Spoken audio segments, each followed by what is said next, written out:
behind me. What's the last step? Could you get up and show me?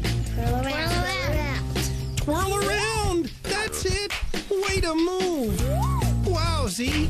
Talk about moves! Get down with your downy self! Nature Scene is next. Nature Scene enhances preschoolers' science and nature exploration.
Hello and welcome to this edition of Nature Scene.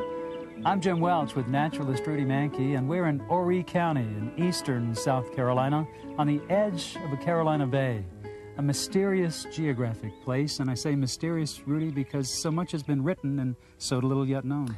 Yeah, it's still very mysterious because we know that these elliptical depressions are very common on the coastal plain, mainly in the Carolinas, which gives it the name Carolina Bays.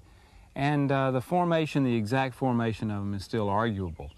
But they're very, very special places, unique places, because on a sandy coastal plain they're a little lower, they get wetter, a lot of vegetation builds up there, and it's almost like a boggy area. And we'll be talking about the plants that live in that wet place, as opposed to plants that are found on sand rims, which are usually associated with these bays. People used to believe maybe meteorites crashed into the ground here, and that's one theory. And some still believe that. Sure. Yeah, we're not really sure what happened. But once depressions formed, water got in them, prevailing winds sort of formed ellipses that are kind of in a northwest to southeast orientation, and then the plants moved in.